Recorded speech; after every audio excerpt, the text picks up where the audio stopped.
New express news 24 ताजी बातमी ताजी चर्चा सर्व घडामोडींचा अचूक वेध घेणारं न्यूज चॅनल। इतक्या मोठ्या संख्येने उपस्थिती दाखवली।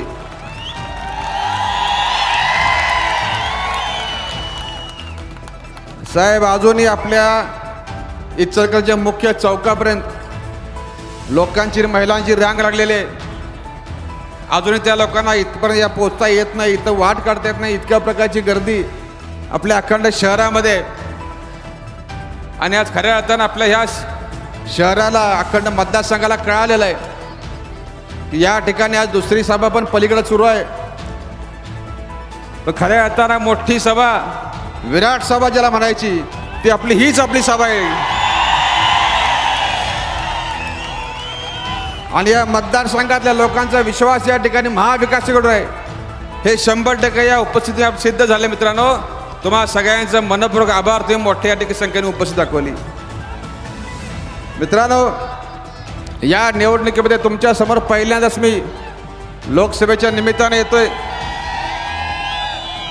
गेले 15 दिवस तुमच्या संपर्कात आहे, आपले दौरे होत आहेत। माझ्या खांद्याला खांदा लावून काँग्रेस पक्षाचे, पवार साहेब गटांच्या, राष्ट्रवादी पक्षाचे, शिवसेनेचे, कम्युनिस्ट पक्ष असेल, इतर संघटना असतील, शेका पक्ष असेल, या सगळ्या पक्षांच्या इतर संघटनांचे कार्यकर्ते अतिशय चांगल्या प्रकारे या ठिकाणी खांद्याला खांदा लावून काम करतायत।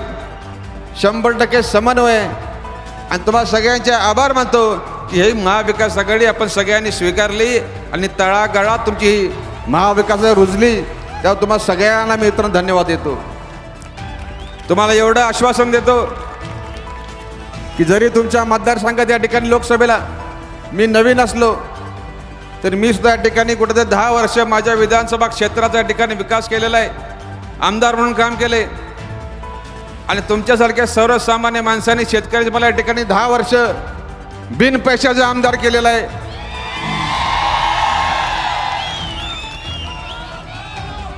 तुम्हाला इथून मागे कशा प्रकारचे अनुभव आले, गेल्या 15 वर्षामध्ये कुठं खासदारांचं अस्तित्व जाणवलं नाही। याविषयी मी काय फारसं बोलत नाही, पण तुम्हाला आवर्जून सांगेन, या मतदारसंघामध्ये जे चांगले खासदार होऊन गेले, आदरणीय दत्ताजीराव कदम साहेब असतील, आदरणीय बाळासाहेब माने साहेब असतील, या लोकांच्या ठिकाणी लोकांना आदर्श मानून यांच्या पावला पाऊल ठेवून या ठिकाणी आपण जनतेची विकास कामं करू। मला संधी दिली तर या ठिकाणी या पुऱ्या मतदारसंघाचा या ठिकाणी काय पळकत असताना आपल्याला तुम्हाला सगळ्यांना विश्वासात घेईन। मित्रांनो, ठिकाणी माहिती आहे, माझी राजकारण 2 तत्व आहेत। एक म्हणजे आपल्या नेत्याला सोडायचं नाही, गद्दारी करायची नाही, पक्ष सोडायचं नाही।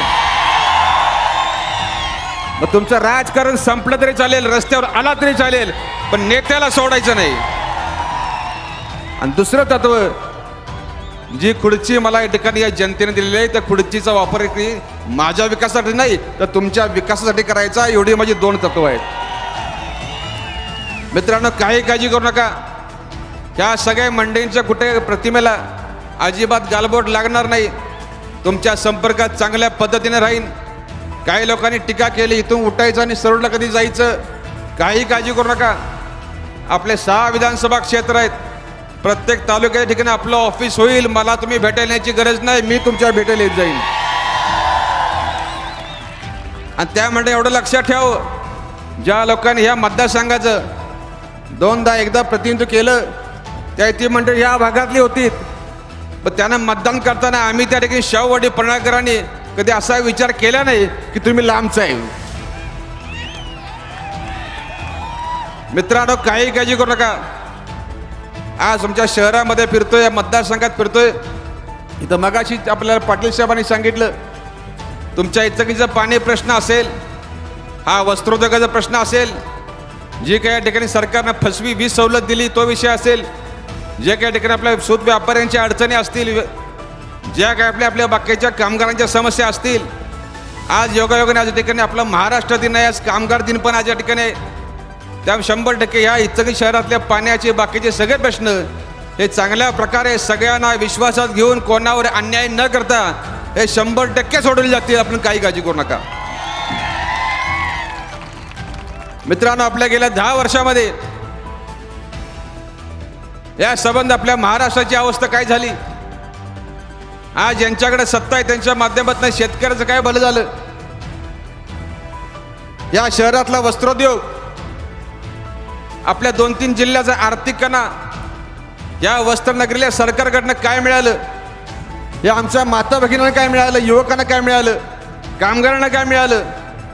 मित्रांनो, या ठिकाणी आपले सगळे घटक आहेत पूर्णपणे या सरकारनं या 10 वर्षाच्या कामकाजात अजिबात समाधानी नाहीत की आपल्या सगळ्या घटकांचा या सरकारने 100% त्यांना फसवायचं काम केले आणि सरकारचा खरा चेहरा आज अखेर उघड झालेला आहे. मित्रांनो, आज शेतकऱ्याला या ठिकाणी सांगा मला, MSPचा कायदा व्हावा, किमान आधारभूत किमतीचा कायदा व्हावा, यासाठी गेली 10 वर्ष शेतकरी त्या ठिकाणी उत्तरेमधलं आंदोलन करतोय.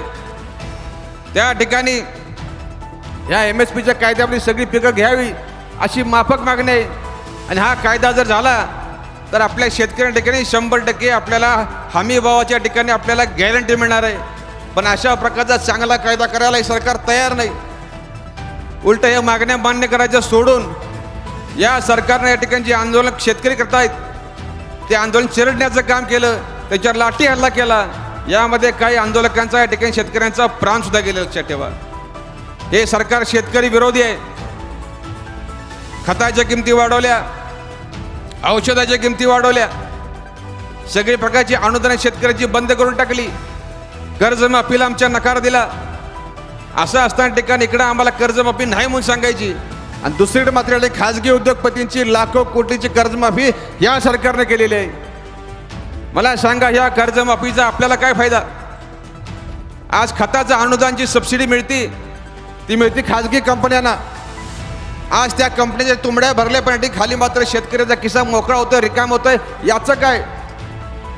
खऱ्या अर्थानं आपल्या शेतकऱ्याचा शत्रू जर असेल तर हे केंद्र सरकारने त्यांची धोरणं आहेत. मित्रांनो, या लोकांना आपली शेती उद्योग आपला उद्ध्वस्त करायचा आहे.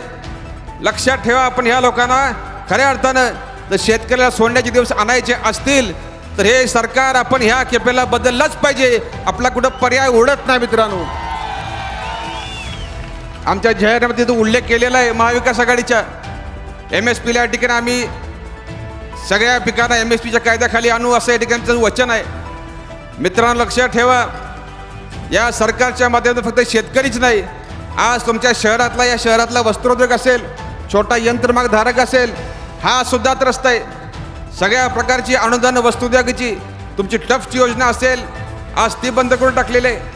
आज नवीन उद्योग टाकायचं म्हटलं, यंत्रमाग टाकायचे म्हटले तर त्या ठिकाणी आपल्याला भांडवल मिळत नाही, आपल्याला ते परवडत नाही. या ठिकाणी आपली या मागच्या सरकारनं इलेक्शन लागण्याच्या पूर्वी जी फसवी 20 सवलत जाहीर केली 27 HP वरती आणि त्याच्या खालची, या ठिकाणी त्या GRला मित्रांनो काही अर्थ राहत नाही. त्या GRच्या माध्यमातून एकाही यंत्रमाग धारकाला ती 20 सवलत मिळालेली नाही. अशा प्रकारचे फसवे उद्योग सरकार करते, इलेक्शनच्या तोंडावर या ठिकाणी काहीतरी जुमले करते आणि त्या माध्यमातून आज पूर्णपणे आपल्या ह्या इचलकरंजी शहरामधले हा आपला वस्त्रोद्योग 100% अडचण दिलाय. लक्षात ठेवा, जर आपला वस्त्रोद्योग वाचला, यंत्रमाग धारक वाचला तर जर आपला शहर आणि अखंड 2-3 जिल्हे वाचतील. हा जर उद्योग कोलमडला, जर डबघाईला आला तर या ठिकाणी हजारो नाही लाखो लोक या ठिकाणी पूर्णपणे आज त्याच्या हाताला काम मिळणार नाही. आज लोकांची या ठिकाणी पोटं चालतात त्याच्यावरती, काही आपले संसार थाटलेले आहेत. बेरोजगार इतक्या प्रचंड प्रमाणात वाढेल, पूर्ण आपल्या ह्या शहरामध्येच नव्हे तर 2-3 जिल्ह्यात या ठिकाणी हा आकार माझं लक्षात ठेवा. त्यामुळे वस्त्रोद्योगाच्या माध्यमातून गेल्या 15 वर्षामध्ये सांगावं, यातल्या कुठल्या खासदार मंडळींनी कुठं प्रश्न मांडले? जे स्वतःला इथलं जवळचं म्हणतात, आम्ही जवळचं आहे म्हणतात, यांनी या वस्त्रनगरीमधल्या या प्रश्नामध्ये लक्ष घातलं का? बैठका घेतल्या का? तर बैठका घेतल्या असत्या तर अशा या ठिकाणी बोर्ड लोकांनी उभे केले नसते. आज या बोर्डांच्या माध्यमातून सगळं लक्षात येते आपल्याला. मित्रांनो, लक्षात ठेवा, ज्या लोकांना कामच करायचं नाही त्यांनी संधी मागायचं कारण तरी काय? झाले 10 वर्ष झाली, एकाची 5 वर्ष झाली. एकाला तर आमच्या उद्धव साहेबांनी 21 दिवसामध्ये खासदार केलं. 21 दिवसामध्ये तुम्ही सगळे त्यामध्ये, आम्ही त्यामध्ये आहोत. एका रुपयाची अपेक्षा न करता, कसलाही स्वार्थ नव्हता, या तरुण पोरांनी या महिलांनी त्या उमेदवारासाठी जीवाचं रान केलं. पण या ठिकाणी बघितलं गेल्या 5 वर्षामध्ये तुमच्या बदलात काय पडलं, आमच्या बदलात काय पडलं, हा जरा विचार केला पाहिजे. अरे राहू दे, कामं करायचं राहू दे, किमान आमच्या पक्षात राहिला असता, आमच्या नेत्यासंघ राहिला असता तरी आम्ही समाधान मांडलं असतं. आज या भारतीय जनता पक्षाच्या पक्ष फोडाफोडीच्या राजकारणाला,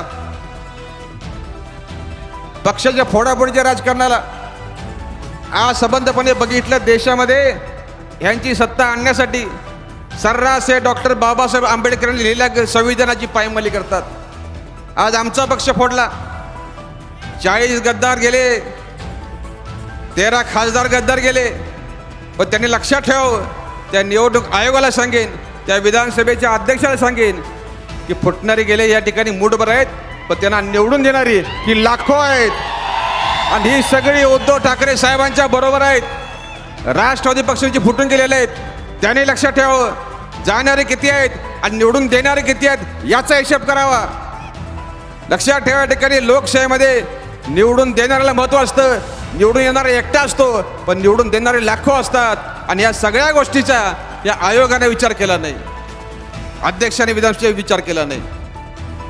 मित्रांनो, उद्धव साहेबांनी सांगितलं होतं आपल्याला की आता सगळं या ठिकाणी थांबलेलं आहे, निवडणूक आहे आपल्या उलटा आहे, अध्यक्षानं उलटा निकाल दिलाय. आता फक्त एकच पर्याय आहे. आता साहेब म्हटले की आम्ही जनतेच्या कोर्टात जाणार, आणि आज ती वेळ आलेली आहे. आज जनतेच्या कोर्टामध्ये आदरणीय उद्धव ठाकरे साहेब आलेले आहेत, पवार साहेब आलेले आहेत. आज तुमच्या सगळ्या जनतेच्या कोर्टामध्ये मला तुम्हाला हात जोडून विनंती करायची आहे की मित्रांनो, या ठिकाणी असा निकाल लावा की सगळ्या जगाला कळावं, खरी शिवसेना उद्धव साहेबांचीच आहे, खरी राष्ट्रवादी पवार साहेबांचीच आहे. अशा प्रकारचा निकाल लावा, या महाविकासाला विजय करा. मित्रांनो, मी तुमचा अधिक वेळ घेणार नाही, आपल्याला साहेबांना ऐकायचं आहे, साहेबांना पुढच्या सभेला जायचं आहे. मित्रांनो, या खेपेला ही इलेक्शन निर्णायक आहे, ऐतिहासिक आहे. आज या ठिकाणी आपल्याला डॉक्टर बाबासाहेब आंबेडकर लिहिलेलं संविधान हे आपल्याला वाचवायचं आहे, त्यासाठी मतदान करायचं आहे.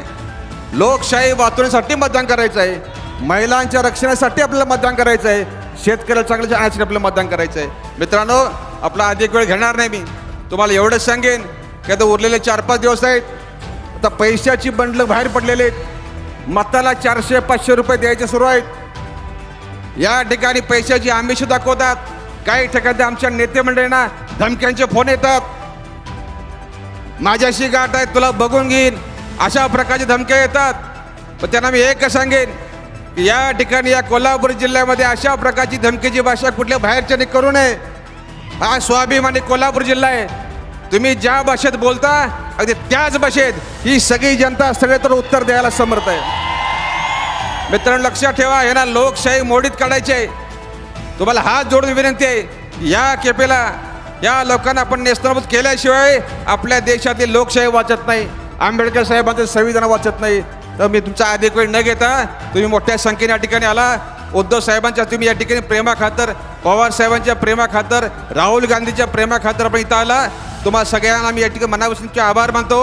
आणि आपल्या ह्या महाविकास आघाडीची मशाल ही तुम्ही घराघरात पोहोचवली तर आहेच, तर उद्याच्या काळामध्ये या महाविकास आघाडीची मशाल या ठिकाणी प्रत्येकाच्या मनात पेटवण्याचं काम करा. धन्यवाद. जय हिंद, जय महाराष्ट्र.